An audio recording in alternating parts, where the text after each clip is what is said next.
If you've been on this channel for any length of time, you've no doubt encountered the ancient Assyrians. I've mentioned them in several programs about the Babylonians, Mitanni, Hittites, Egyptians, Kushites, Medes, Persians, even one on ancient Cyprus. However, I realize that it may be difficult to keep up with all of the kings, politics, historical events, and whatnot that make up over 1400 years of documented ancient Assyrian history. Therefore, I've created this summary to give you a general idea of the role that Assyria and its people played in the history of the world. It's a really fascinating story about a small, relatively insignificant city-state that rose to prominence several times and became the most powerful force in the Middle East for centuries. So without further ado, let's begin.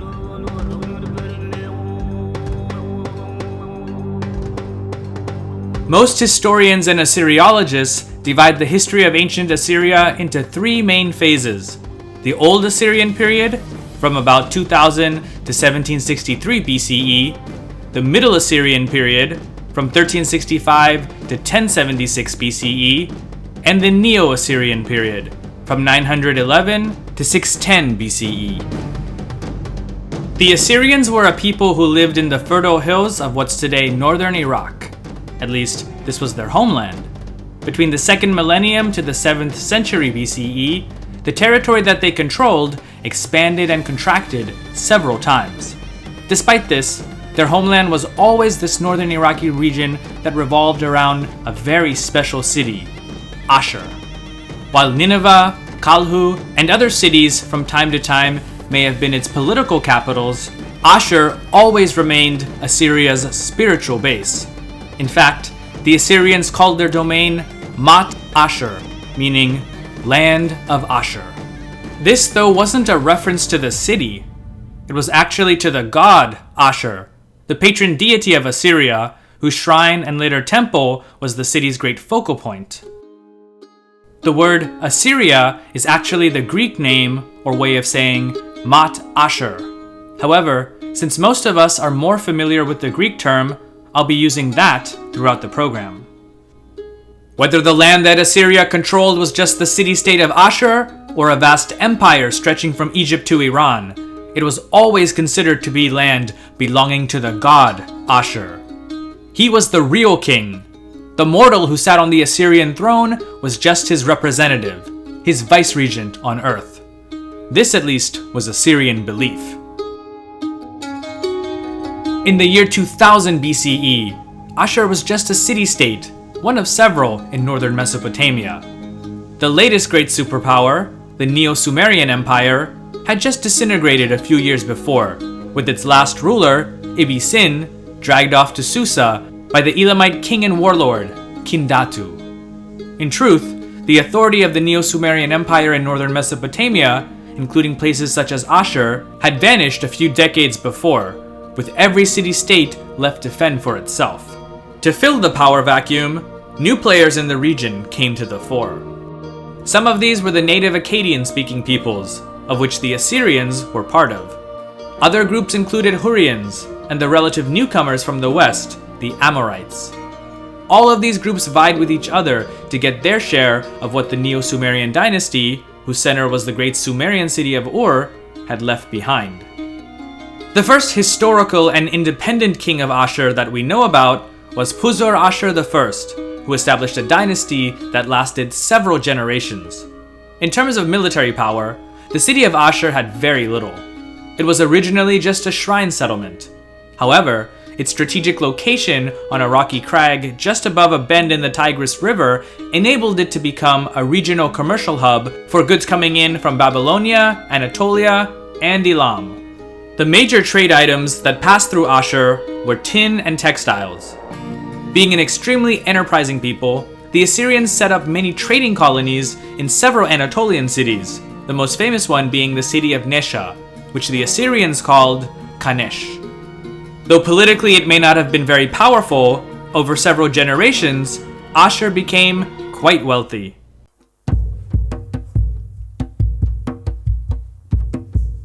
Though prosperous, what we today identify as Assyria really began to take shape during the rule of a king of Amorite origin named Shamshi-Adad, better known as Shamshi-Adad.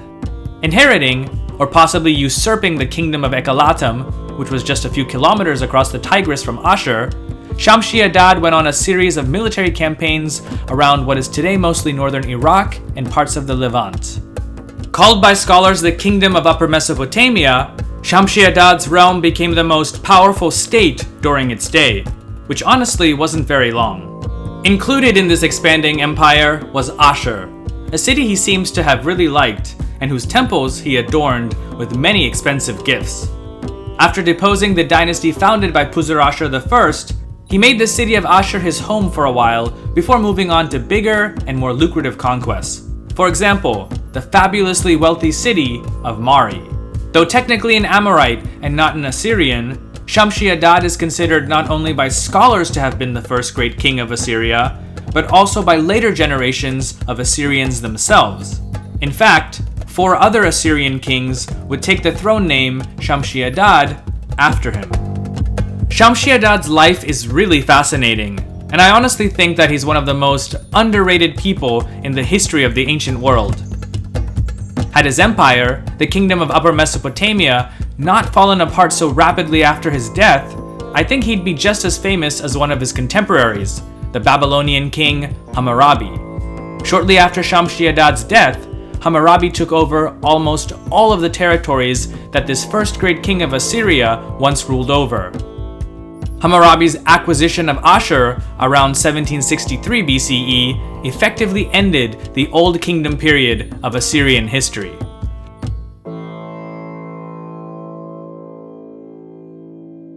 Shortly after the breakup of Shamshi-Adad's kingdom, we enter a short dark age in Assyrian history. By this, I don't mean that there was chaos, famine, or evil lurking about, just simply that we have few records of what was going on in Assyria during that time. We do know that Ashur was under the rule of Hammurabi and some of his successors, but for how long is debated by scholars. Hammurabi was a charismatic and powerful king. His immediate successors, not so much. They consistently lost control of the territory he'd acquired. Finally, in the year 1595 BCE, the Hittite king Mushili I sacked the city of Babylon, ending the reign of its first dynasty and creating a power vacuum that was eventually filled by a people from the Zagros Mountains known as the Kassites. However, northern Mesopotamia was dominated by Hurrian-speaking groups who formed a federation known as the Kingdom of the Mitanni, and the Assyrian kings, who had little power of their own, became their vassals. Sometime in the early 15th century BCE, the Assyrians revolted against their Mitanni overlords. As punishment, the Mitanni king Shaushtatar sacked the city of Ashur and looted its great temple. The Assyrians were forced to become vassals once again, though they didn't remain so for long, as the Mitanni had greater problems in the west with the Hittite Empire. Sensing his overlord's weakness, the Assyrian king Ashur-uballit rebelled, and this time kicked out the Mitanni for good. Assyria was now, for the first time since the Old Kingdom period, truly independent. The kingdom of the Mitanni was eventually dissolved and turned into a Hittite puppet state called Hani-Galbat. Ashur-uballit wasted little time. He reorganized the Assyrian army and launched an offensive war to capture some of the former Mitanni territories. His military victories must have increased his confidence tremendously, because he now began corresponding with the Egyptians as if he was a king of equal status. 2 of his letters to the pharaoh have been found in the archives at Tel El Amarna in Egypt. One of them reads, "To the king of Egypt, thus says Ashur-uballit, king of Assyria. May it be well with you, your household, your land, your chariots, and your troops. I have sent my envoy to you, to see you and to see your land. I have entered into communication with you today, as up to this time my forefathers never entered into communication. I have sent you a fine chariot and pair, and a jewel of real lapis lazuli as presents to you. Do not detain my messenger, who I have sent to see you. He is to see you and come back. Let him be acquainted with you and your land, and then let him come back." At the time, the Egyptians didn't seem to think much of Assyria, a land that for them was far away and posed no real threat. In fact, even the king of neighboring Babylonia didn't recognize Assyria. The Kassite king of Babylonia wrote his own letter to the pharaoh. "Why have these Assyrians, who are my subjects, come to your country? If you love me, do not let them get what they want. Send them off empty-handed." Of course, it wasn't true that the Babylonians had any control over Assyria. In fact, it was just the opposite. Ashur-uballit married his daughter, Muballit-Shirua, to the Kassite king Burnaburiash II. However, in 1333 BCE, there was a coup, and she and her son, Kara-Hardash, who had just become the new king of Babylon, were killed. This obviously enraged Ashur-uballit, and his honor demanded that he avenge the death of both his daughter and grandson. The Assyrian account of what happened is as follows. In the time of Ashur-uballit, king of Assyria, Kassite troops rebelled against Kara-Hardash, king of Karduniash, son of Muballit-Shirua, the daughter of Ashur-uballit, and killed him. They appointed Nazi-Bugash, a Kassite, son of nobody, as king over them. Ashur-uballit marched to Karduniash to avenge Kara-Hardash, his grandson. He killed Nazi-Bugash, king of Karduniash, appointed Kurigalzu the Younger, son of Burnaburiash, as king and put him on the throne of his father. This Kurigalzu the Younger on the Babylonian king list is the king Kurugalzu II, and the event just described in the chronicle is the first mention of Assyrian intervention in the internal affairs of Babylon. As we'll see, it also wouldn't be the last. One could also make the argument that this event was the start of the bitter enmity and rivalry between the two kingdoms for the next 700 years. After Ashur-uballit's death in 1330 BCE, the relationship between Assyria and Babylonia took a turn for the worst, and skirmishes would continue between the two for decades, with neither side gaining any clear advantage or substantial gains over the other.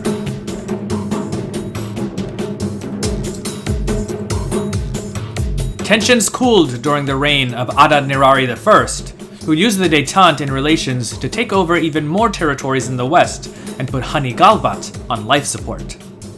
His successor, Shalmaneser I, put the final nail in their coffin. Despite this, the Hittites did little to challenge the Assyrians in their westward expansion. This, however, changed in 1244 BCE with the ascension of the next great, though highly controversial, king of Assyria, Tukulti-Ninurta I. His is a classic tale of hubris, a mighty king and warrior who amasses victory after victory, but in the end goes too far by desecrating the temple of a god and ultimately pays a heavy price for it. After a quick battle with the Hittite king Tudhaliya IV along his western border, Tukulti-Ninurta then turned his gaze towards Babylonia. He claims that the Kassite king, Kashtaliyesh IV, had broken an oath, though what this oath was is uncertain. Kashtaliyesh may have seized some territory from Assyria's southern border while Tukulti-Ninurta was battling Hittite forces to his northwest. The Babylonian king had underestimated Tukulti-Ninurta because almost immediately the Assyrian king marched south at the head of a large army and not only conquered the city of Babylon, but desecrated the Isagil, the great temple dedicated to the city's patron god, Marduk. This was the holiest site in all of Babylon, one that many Assyrians, if not venerated, at least highly respected. I like how Assyriologist H.W.F. Saggs describes the severity of such a heinous act. Babylonia was not a land of barbarians that could be invaded at will, like the regions beyond Assyria's northern borders. It was the source and center of civilization, and its capital, Babylon, was a religious shrine of the highest sanctity. To sack Babylon in the ancient world was like sacking the Vatican, or Jerusalem, or Mecca in our own time. Tukulti-Ninurta, though, believed he was justified in his actions. In fact, he even had an epic poem commissioned for himself, describing how the gods demanded that he bring the wicked Kashtiliash to justice. It's actually a really great piece of propaganda, literature. Unfortunately, it wasn't enough to convince the gods, the universe, or even his own people to let him off the hook.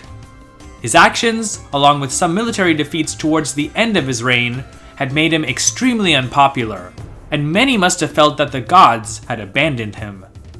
To add further insult to injury, the Babylonians had kicked out Tukulti-Ninurta's puppet rulers and firmly re-established their independence under the popular king, Adad-Shuma-Usar.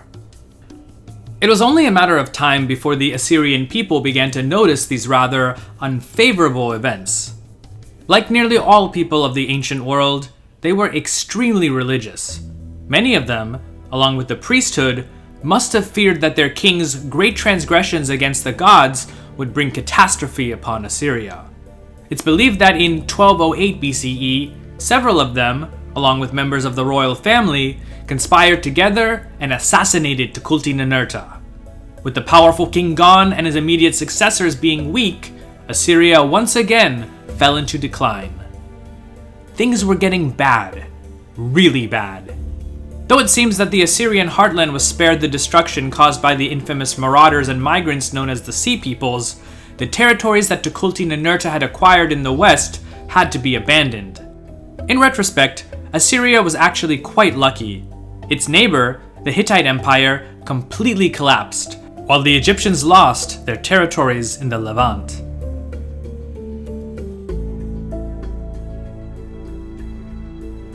The next great king of Assyria was Tukulti-Apil-Ishara, better known as Tiglath-Pileser I, who ruled between 1114 to 1076 BCE. In an inscription, he called himself the unrivaled king of the universe, king of the four quarters, king of all princes, lord of lords, whose weapons the god Ashur has sharpened, and whose name he has pronounced eternally for control of the four quarters.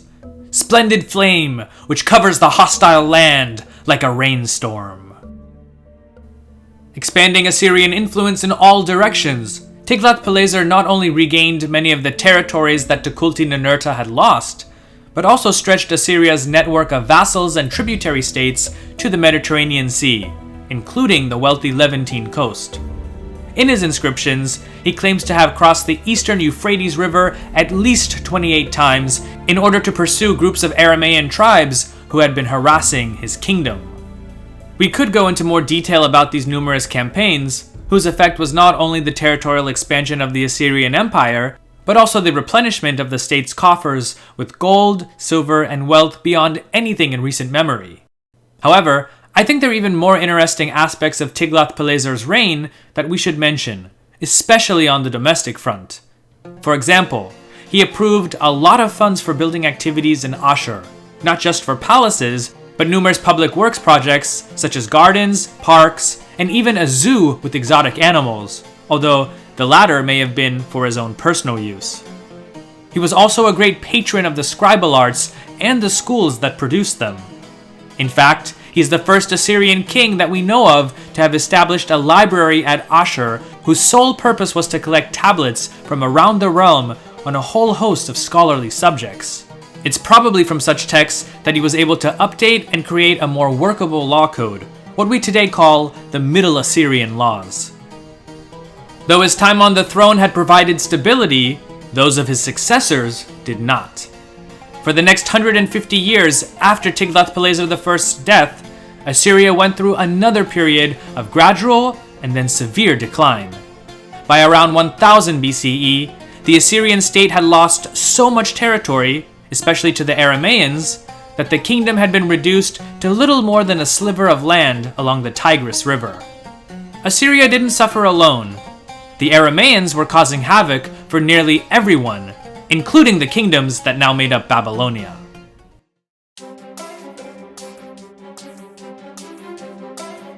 Okay, so let's do a quick recap. If you've made it this far in the program, then you've seen the ups and downs that the Assyrian state went through over a span of roughly 1,000 years.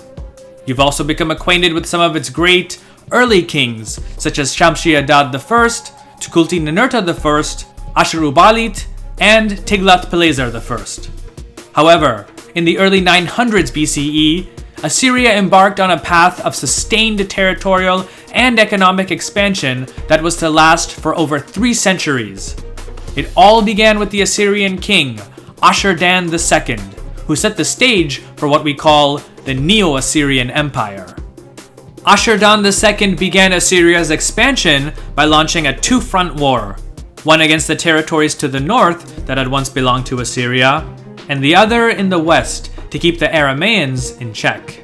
To an extent, he was successful on both fronts. He also pushed eastward and re-established access to the lucrative trade routes that ran through the Iranian plateau and beyond. Perhaps his most important efforts were dedicated to domestic projects.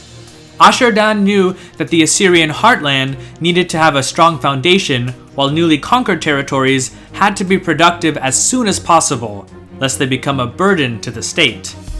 Thus, he focused his efforts on making sure that whatever land Assyria already controlled was producing food and other resources at maximum efficiency. He resettled farmers, mostly unwillingly, on uncultivated lands, restored crumbling buildings and temples, and then systematically rebuilt the Assyrian armed forces, especially the chariot divisions. It was these, perhaps less glamorous, but badly needed improvements that would become the foundation on which the Neo-Assyrian Empire would be built.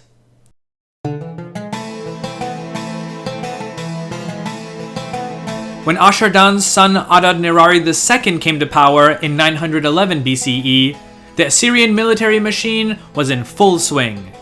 He continued to fight against the Aramaeans in the west, as well as the Babylonians to the south. These campaigns were followed by those of his grandson, Ashurnasirpal II, who was known to have been a very cunning warrior. He undertook at least 14 major military campaigns, expanding Assyrian territory well into the lands of Nairi and Urartu. In 870 BCE, he marched west along the Euphrates and took the great city of Carchemish, deep in the heart of what's today northern Syria. He also held substantial authority over the Phoenician cities along the Mediterranean coast. It should be noted that war in the western reaches of the empire were not always simply to punish Aramaean rebellions or for the cause of Assyrian security, but often simply for treasure and loot. Many military actions were, in reality, large-scale, state-sponsored raids to acquire wealth in the form of gold, silver, textiles, cattle, sheep, grain, and even incense. Since many Aramaean towns and kingdoms were along valuable trade routes that linked Mesopotamia, southwestern Anatolia, and even Arabia with the eastern Mediterranean, raiding them was a good way to inject the Assyrian treasury with new financial resources.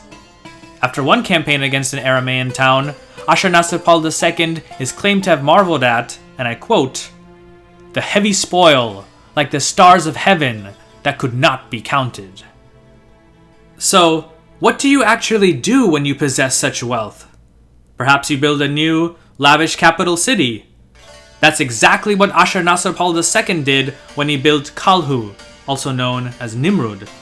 Located roughly between Ashur and Nineveh, Kalhu was originally just a small town. Ashurnasirpal, though, liked its location. It was close enough to the other Assyrian centers of power, but far enough away from their old Assyrian aristocracies, especially those of Ashur and Nineveh, which he hated.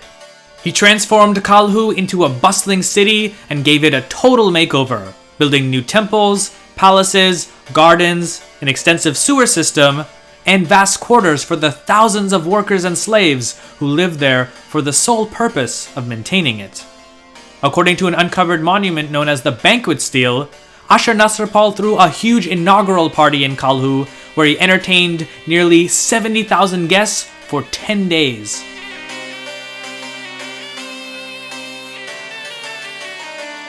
Ashurnasirpal's son and successor was also a very powerful king. His name was Shulmanu-Asheredu, but he's better known as Shalmaneser III. When he came to power, the Assyrian Empire was the greatest it had ever been up until that point in history.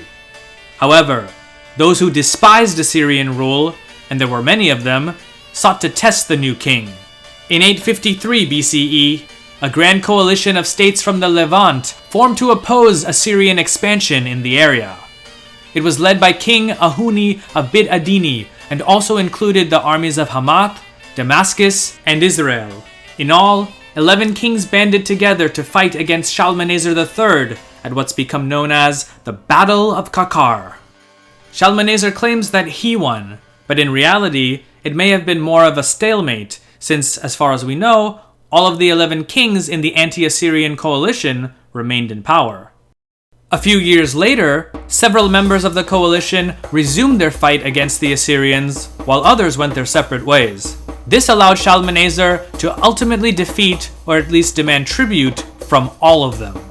For example, in the case of Israel, its king, Ahab, had been a member of the anti-Assyrian coalition at Kakar in 853 BCE. Barely a decade later, his successor, Yehu, who was actually a usurper, became one of Shalmaneser's vassals. Other kingdoms either made similar arrangements or were washed away by the Assyrian tidal wave. In the end, Shalmaneser's divide and rule policy enabled him to get what he wanted. However, all was not well on the home front. As the Assyrian Empire absorbed new territories into its domain, the political structure of the government had to change. There was only one king, and he couldn't be everywhere at once. Since field marshals, top generals, and strong governors were needed to keep the empire together, many of them ended up amassing more power than was commensurate with their rank or status. Thus, the absolute and centralized power of the king began to weaken, with these other individuals just mentioned, who we'll call magnates, gobbling up immense power and setting up their own personal fiefdoms within the Assyrian Empire. To make matters worse, a civil war broke out between two of Shalmaneser's sons, Ashur-uballit I and Shamshi-Rahman. Ashur-uballit I was the older son, but Shalmaneser favored Shamshi-Rahman and appointed him to be the crown prince. Ashur-uballit I, who had also amassed a loyal core of supporters, challenged his father's decision and rose up in rebellion. Though he was ultimately defeated, this family squabble further weakened the centralized authority of the king. When Shamshi-Rahman became king of Assyria, he adopted the throne name, Shamshi-Adad I. Between the reign of Shamshi-Adad I in 823 BCE to the end of that of Ashurnasirpal V 8 decades later, it was the magnates who mostly called the shots, with the Assyrian king being more of a figurehead. Due to their competing interests, the magnates weren't able to agree on much, and the result was that the Assyrian Empire went into stagnation yet again. The exception to this was perhaps during the reign of Adad-nirari III, between 810 to 783 BCE. I might add that Adad-nirari III's mother, Sammu-Rahmat, who was likely the inspiration for the tales of the legendary warrior queen Semiramis, probably had a part in maintaining power for her son. However, Adad-nirari III's reign was the exception. Most of the other kings during this time were considered to be quite weak.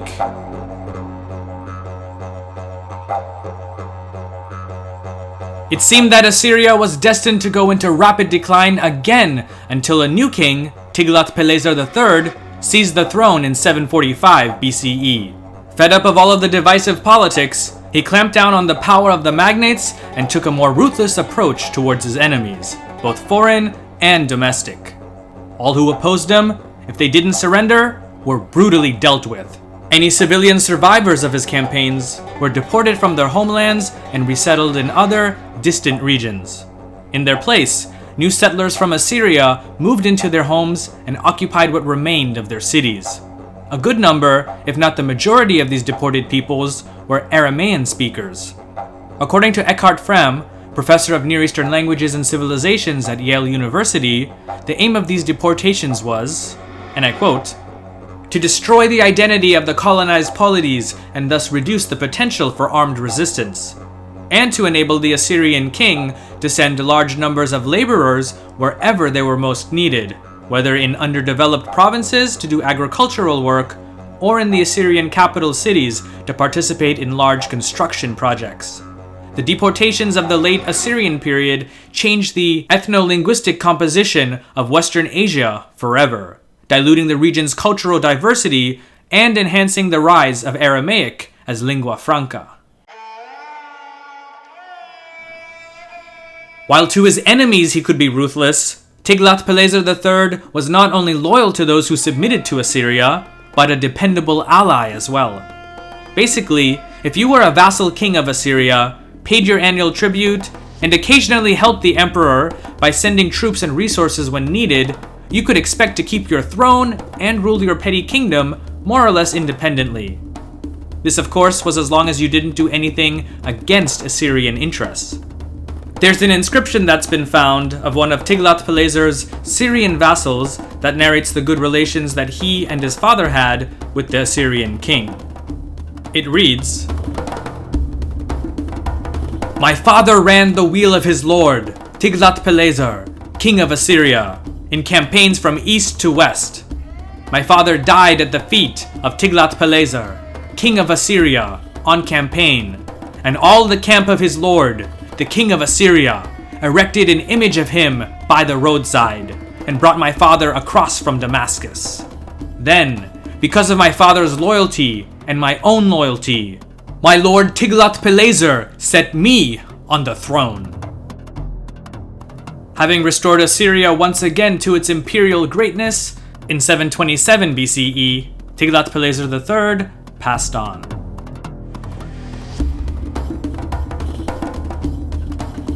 By 725 BCE, the number of small, petty states that the Assyrian Empire could absorb was dwindling. Sure, they now controlled Babylon, but there were still other big boys in the region, namely Elam, Urartu, and Egypt. The process to subjugate these areas began with Shurukon II, better known as Sargon II. His is also one of the best documented reigns of any Assyrian king that we have. He essentially put an end to the Assyrian-Urartian rivalry by more or less annihilating the army of the latter in the northern regions of the Zagros Mountains.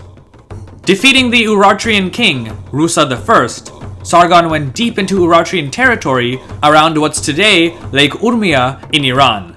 There, he plundered the temple of Urartu's chief god, Haldi, in the city of Musasir. With Urartu all but destroyed, Sargon then ventured into south-central Anatolia and took the city of Tabal, while also coming close to a military encounter with King Midas of Phrygia, possibly the same one made famous in Greek legends. In Assyrian annals, he's called Mita. The two seem to have had mutual respect for one another and avoided conflict, with Sargon heading back to Assyria and then Babylon to deal with a rebel Chaldean named Marduk-apla-iddina II. Realizing that he couldn't defeat Sargon, Marduk-apla-iddina took as many objects of value as he could find, including his throne, and fled to Elam. However, he was denied asylum there, and later went south to his hometown of Dur-Jakin, near the Persian Gulf. Instead of attacking the city, Sargon made a deal with Marduk-apla-iddina that he would spare his life if the defensive walls of Dur-Jakin were taken down. To this, Marduk-apla-iddina agreed, after which he left with his family for Elam. Sargon then went to Babylon, where he was declared king of the city. Unlike other Assyrian kings, Sargon was very fond of Babylon and ended up staying there for 3 years. He also became a devotee of its patron god, Marduk. This no doubt must have annoyed many in Assyria, who felt that he was neglecting their chief deity, Ashur. Like Ashurnasirpal II, Sargon also had a capital city built for himself. Known as Dur-Shurukon, it took at least 10 years to build, and finally in 707 BCE, Sargon moved his court there. Unfortunately, it was only for a short while.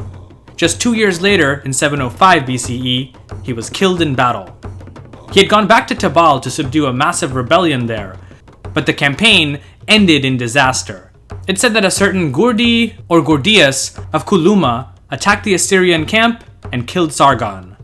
The great tragedy for the Assyrians, though, was not their king's death, but that Sargon's body was never recovered from the enemy, meaning that the proper Assyrian funeral rites could not be done. Thus, according to Assyrian and Mesopotamian religion, Sargon's spirit would henceforth haunt the living, wandering across the world as a restless ghost and never finding peace.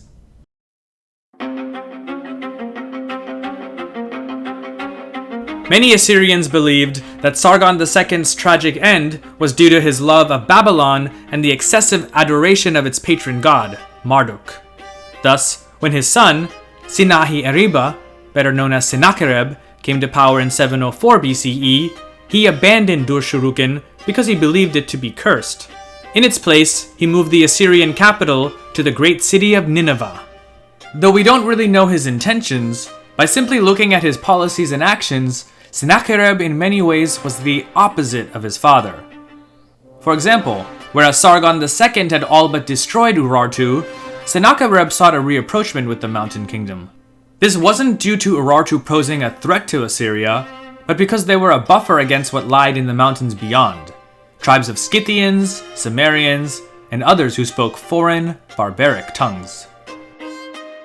Sennacherib was no friend of Babylon, although this may not have completely been his fault. The city and the surrounding areas, especially in the Chaldean-controlled south, were constantly rebelling. Marduk-Apla-Iddina II, whom his father had allowed to go into exile in Elam, was back in Babylon with Chaldean, Aramaean, and even Elamite support. Sennacherib reacted quickly and launched a full-scale invasion of Babylon and southern Babylonia. Fearing for his life, Marduk-Apla-Iddina left Babylon to hide in the southern marshes near the Gulf. Sennacherib then entered Babylon and installed his own puppet ruler. He had won for the moment, but as we'll soon see, it was a short-lived victory. Sennacherib is most famous, at least in the Judeo-Christian world, for his attack in 701 BCE on the Kingdom of Judah and his siege of its capital, Jerusalem. This is an event that is described in both the Bible's Book of Kings, as well as Assyrian records and inscriptions of Sennacherib himself. The Bible's account is that the Assyrian army was miraculously defeated by an angel, which some believe may have been a plague that forced Sennacherib to temporarily withdraw from the region. However, scholars believe that it's more likely that events on the other side of the empire forced his retreat. Marduk-Apla-Iddina had returned and fermented a new Babylonian insurrection. The guy just wouldn't go away. Sennacherib returned to Babylon, and this time installed his son, Ashur-nadin-shumi, as king. For a while, there was peace, and Sennacherib mostly stayed in Nineveh to oversee various building projects, which included expanding the city's walls and building large gardens and parks with all sorts of exotic trees. Here, though, is where things went totally south, both figuratively and literally. In 694 BCE, Sennacherib decided to preemptively attack Elam because of their known support for Chaldean rebels in Babylonia. He built a fleet of warships in Nineveh, had Phoenicians sail it down the Tigris River to the Gulf, loaded them with troops, and then ferried them across the Gulf to attack southern Elam. In summary, it was a military disaster. Though the Assyrians did take several southern towns, they got nowhere close to the Elamite power base of Susa. Elam's king, Halushu-in-Shushinak, retaliated, not by attacking the Assyrians head-on, but instead by marching directly into Babylonia. When word of what was going on reached the people of Babylon, they seized Sennacherib's son, Ashur-nadin-shumi, whom he'd appointed as king, and extradited him to Elam. Though not proven, it's assumed by many historians that he was executed. By now, Sennacherib had had enough. His son was dead, and the Babylonians, along with their allies, continued to rebel in the south. It was chaos. And so, just like Tukulti-Ninurta before him, Sennacherib did the unthinkable. He sacked Babylon, and according to both Babylonian and Assyrian historical texts, razed it to the ground. Sennacherib made no apologies for this, and took pride in his decisive end to the Babylonian conflict. I moved swiftly against Babylon, whose destruction I strove for, and like the onset of a storm, I attacked. Like a mist, I enveloped it. I filled the city with their corpses. Woshezib-Marduk, king of Babylon, together with his family, I carried off alive to my country. the property of that city, silver, gold, precious stones, goods, possessions, I delivered into the hands of my people, and they made it their own. The gods that dwell inside, the hands of my people acquired them, and they broke them up, and they took their goods and property. The city and its houses, from its foundations to its parapets, I swept away, I demolished, I burned with fire. The wall and the outer wall, the temples and the gods, the ziggurat of mud, brick, and earth, as many as there were, I tore down and deposited them into the Aratu Canal. In the midst of that city I dug ditches and flooded its ground with water. The form of its foundations I destroyed, and I caused its devastation to exceed that of any flood, so that in later days the ground of that city, its temples, its gods, would be forgotten. Though Sennacherib's treatment of Babylon had probably frightened his foreign enemies into submission, things were not stable within the Assyrian court at Nineveh. For many years, Sennacherib had designated his son, Urdu-Mulisi, to be his successor. However, in 693 BCE, he changed his mind and nominated his son, Ashur-uballit I, better known as Esarhaddon, to be his heir. Urdu-Mulisi and his supporters plotted against and ultimately assassinated Sennacherib. Esarhaddon, who was at the time in the western part of the empire, marched into Nineveh and ultimately defeated the Kingslayer and his crew. Yes, I did get that term from Game of Thrones, because honestly, this whole situation reminds me of that show. 2 months after Sennacherib's death in 689 BCE, Esarhaddon became the new king of Assyria.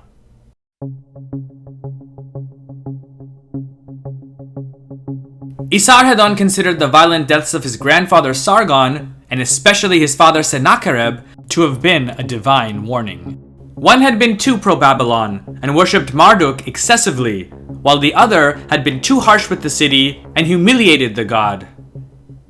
Intent on avoiding the fate of his immediate ancestors, Esarhaddon took a more balanced approach. He began to rebuild Babylon and the temple of Marduk, but also made sure not to neglect Ashur, both the city and the god. This, though, doesn't mean that Esarhaddon remained in Mesopotamia. On the contrary, he expanded the Assyrian Empire to solidify its hold of Cilicia, battled against the Medes in the Zagros Mountains, invaded eastern Arabia, and, the greatest triumph of all, conquered the land of the Nile, Egypt, and its capital city of Memphis.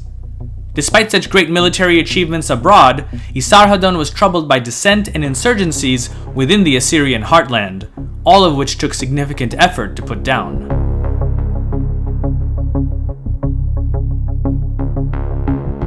Hearing about the political strife that was going on in Assyria, the Egyptians revolted. Esarhaddon left again for Egypt, but died on the way there. Both of his sons became kings. One, Ashurbanipal of Assyria, and the other, Shamash-Shumuukin of Babylon. Esarhaddon, who wanted to avoid any crisis of succession, like that of his own, actually planned it that way. This arrangement, though, didn't hold for long, and fighting broke out between Assyria under Ashurbanipal in the north and Shamash-Shumuukin, his brother and king of Babylon in the south. It's perhaps for this reason that Ashurbanipal didn't go personally to deal with the Egyptian rebels, but instead sent his most trusted generals, who managed to complete the task for him. Under Esarhaddon, relations with Elam had been fairly stable, and the two had actually signed a peace treaty. This peace held until 664 BCE, when, at least according to Assyrian sources, Elam's king, Urtak, led a surprise attack against Assyria. The two sides fought off and on for about 10 years, until finally, in 653 BCE, Assyrian troops defeated the Elamite king, Tu-Uman, in the Battle of the Ulai River. Tu-Uman's head was brought to Ashurbanipal and put on public display. In fact, this has been depicted on a famous bas-relief from Ashurbanipal's palace, showing him banqueting with his queen as the head of the Elamite king hangs from a tree. Elam, though, was less of a kingdom and more of a confederacy. It had several kings, and not being decisively defeated, continued to provoke Ashurbanipal. When Shamash-Shumuukin rebelled against his brother in 653 BCE, these Elamite kings were more than happy to support him. The war between the brothers lasted for around 4 years and finally ended in 648 BCE when Ashurbanipal's men entered Babylon, sacked the city, and apparently killed Shamash-Shuma-Ukin by burning him alive as he took shelter in his palace. Ashurbanipal, though, didn't stop there. He decided it was time for an end to the perennial Elamite problem. In 647 BCE, his army ravaged Elam and the great city of Susa in a manner similar to that of Sennacherib's destruction of Babylon a few decades prior. And, like Sennacherib, he wasn't shy about the pain he'd caused to his enemy. Susa, the great holy city, home of their gods, seat of their mysteries, I conquered. I entered its palaces. I opened their treasures where silver and gold, goods and wealth were amassed. I destroyed the ziggurat of Susa. I smashed its copper horns. I reduced the temples of Elam to naught. Their gods and goddesses I scattered to the winds. The tombs of their ancient and recent kings I devastated. I exposed to the sun, and I carried away their bones towards the land of Ashur.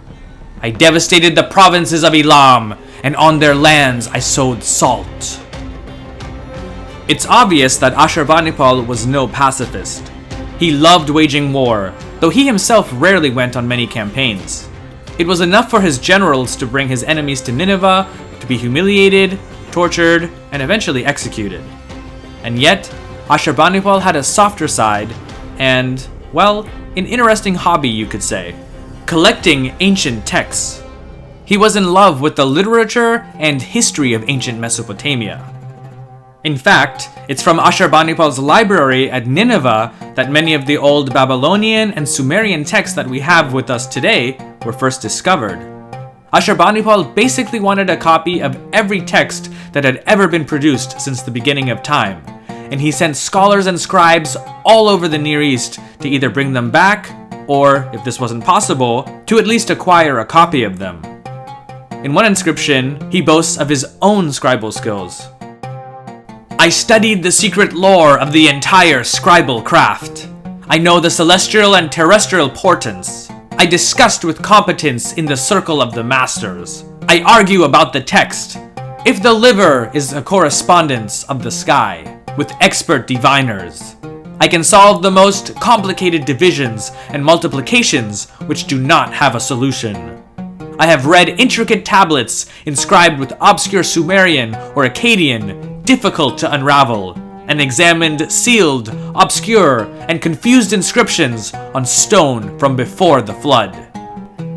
Ashurbanipal was a very interesting character, and honestly, a whole series could be devoted just to him.